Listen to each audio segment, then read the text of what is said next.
ini ada plafon. Ya. Untuk calon dosen hanya pegawai.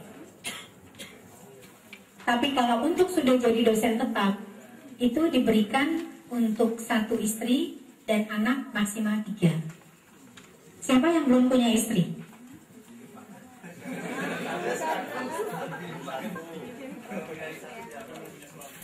Siapa yang belum punya suami?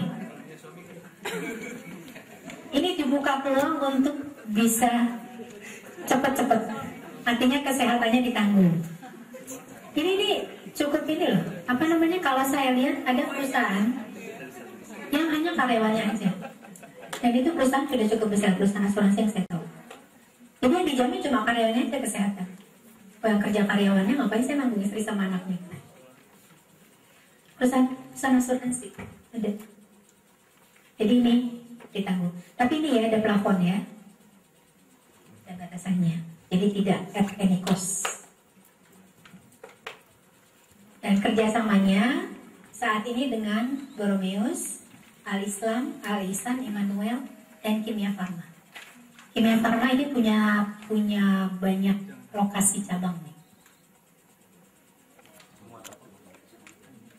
Nah, tunjangan lain, tapi ini setelah pegawai tetap. Jadi ada tunjangan cuti tahunan. Tadi yang saya bilang. Nah, hak cuti, jadi selain uang cutinya, uang cuti ini kan ya, juga ada hak cuti harinya. Jadi itu diberikan 1 tahun selama 12 hari kerja. Dan tunjangannya diberikan setiap bulan Maret. Ini biasanya ada syarat nih. Kalau sekarang Juli, berarti Maret depan belum dapat. Karena baru berapa bulan? 6 bulan, 7 bulan ya, 6 bulan. Jadi belum memenuhi kriteria 1 tahun. Ya. Kemudian ada tunjangan insentif pendidikan. Ini diberikan oleh YPT setiap bulan Juni, 1 kali gaji. Kemarin baru dapat ya Bu ya. Saya tanda tangan itunya tuh, tapi saya nggak dapat karena saya nggak dari YPT. Ada tunjangan hari ini untuk performasi tahun 2013 ya. Jadi kita dapatkan tunjangan insentif pendidikan di bulan Juni untuk performasi kita di tahun sebelumnya. Karena 2013 saya masih di Telkom, jadi saya nggak dapat dari Telio. Kemudian ada tunjangan hari raya, 1 kali gaji juga. Nah, hari raya besok juga belum dapat ya. Mohon maaf. Karena belum memenuhi syarat. Karena ini tetap. Ya. Kemudian ini ada insentif. Ini SHU. Ya. Ini jika institusi mendapatkan keuntungan. Artinya kita punya target pendapatan yang diberikan target oleh YPT. Itu ada target pendapatan operasional mahasiswa dan non-tuition fee. Ya, itu adalah untuk proyek-proyek dan misalnya ada kerjasama dan sebagainya. Jadi dosen kita punya tanggung jawab. Jangan sampai mahasiswanya DO. Kalau mahasiswanya DO berarti kan pendapatan kita hilang. Ini kalau kita bikin bisnis ya, bukan arti dia memang harusnya DO terus jadi nggak DO, bukan. Artinya mulai dari awal lah kita membawa dia untuk tidak DO. Nah, kita harus bimbing mulai dari start awal. Karena kita tidak pernah satu orang pun dosen bermimpi atau menginginkan mahasiswanya DO. Nah, tinggal bagaimana caranya hal itu bisa terjadi. Ya. Kemudian ada pakaian seragam dan olahraga 1 tahun sekali. Jaminan sosial tenaga kerja ini mandatori dan fasilitas makan siang. Ini natura ya, bukan voucher. Nah, itu semua terkait dengan hak dan kewajiban serta fasilitas. Ada pertanyaan? Pas waktu saya 3:30. Ada pertanyaan? Waktu tahun 2012, sebetulnya saya sudah ketika setelah lulus S2, saya sudah dapat sekolah lagi untuk pradoktoral sama doktoral di 2 tempat yang berbeda. Tapi permasalahannya waktu itu saya hampir kontrak kerja dengan ITB waktu itu, cuman ada masalah dengan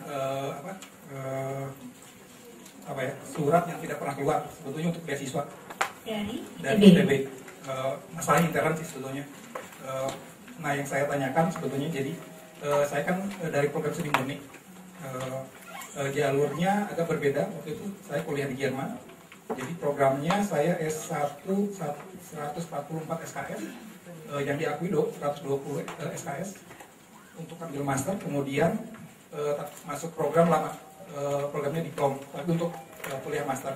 Terus kemudian untuk kuliah seni itu tidak ada nilai, kreditnya juga tidak tertulis dalam transkrip nilai, kemudian semuanya disimpan oleh pihak akademis sebetulnya. Nah, kemudian ketika saya ke Indonesia, kemudian ini mesti disetarakan lagi. Jadi kayak ada 2 jalur penyetaraan. Nah, ketika kemudian saya mesti S3, mesti ngambil lagi pradoktoral setahun, kemudian ngambil lagi 3 tahun atau 5 tahun untuk doktoral. Nah, apakah misalnya kalau saya mengambil seperti itu karena programnya sebetulnya sudah saya dapatkan, cuma saya extend sampai sekarang karena hubungan saya masih baik dengan profesor di sana. Misalnya saya mengajukan ke Telkom atau enggak ikatan dinas misalnya ke Dikti atas nama dosen Telkom dengan kuantitas yang sangat lama sebetulnya, dari setahun ngambil pradoktoral, kemudian 3 sampai 5 tahun doktoral. Apakah itu juga termasuk dalam kebijakan Telkom? Terus kemudian selama menembus dari 2012 sampai sekarang, sebetulnya saya banyak melakukan riset independen. Terus kemudian banyak beberapa program yang saya lamar tahun yang lalu, kemudian tahun ini dapat jawaban, banyak berupa pelatihan sebetulnya. Programnya ada yang satu bulan, ada yang 2 bulan, dan kemungkinan ada juga beberapa saat yang mesti dilakukan bulan September sampai Oktober, dan itu di Eropa gitu. Jadi ketika saya baru terima, kemudian itu seperti apa gitu bentuknya. Terima kasih. Mohon maaf Pak, siapa dengan Pak Erik dari Prodi Seni Rupa Murni. Seni Rupa Murni ya Pak ya. Kayaknya tadi kasusnya saya belum nangkep terlalu jelas Pak, itu permasalahannya. Tapi Bapak ingin ikatan dinas gitu ya, kalau memungkinkan, pradoktoral 3 tahun dengan doktoral 5 tahun. Pradoktoral 1 tahun. 1 tahun. Doktoral 3 sampai 6 tahun. 3 sampai 6 tahun. Itu proses dari awal lagi ya Pak ya? Ya, belum ya. Ya.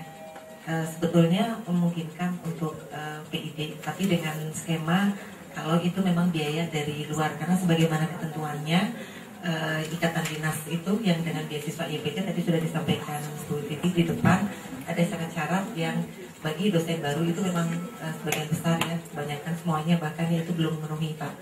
Jadi kemungkinannya bisa dengan skema yang ikatan dinas dengan biaya dari pihak ketiga atau biaya sendiri. Dan konsekuensinya itu tadi Pak, jadi tidak ada bantuan ataupun biaya selain izin dan remunerasi, seperti itu yang diterima. Kalau diambil setelah saya diangkat, ya misalnya setelah saya extend lagi misalnya,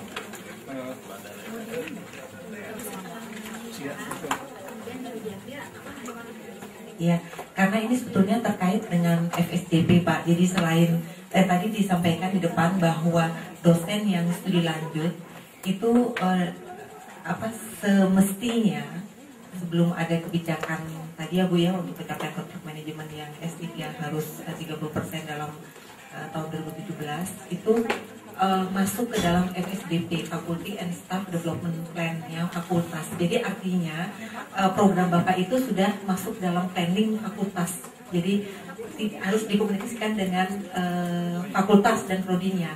Jadi kalau Bapak ada rencana ingin extend berapa lama dan sekian lama, itu juga harus dikomunikasikan di awal oleh ke prodi atau dekannya Pak, sehingga itu akan diakomodir di dalam FSDP tahun berapa Bapak berencana akan berangkat. Nah, sehingga pada saat Bapak pengajuan itu semua persyaratan sebagaimana disampaikan oleh Ibu tadi di depan itu sudah terpenuhi oleh Bapak.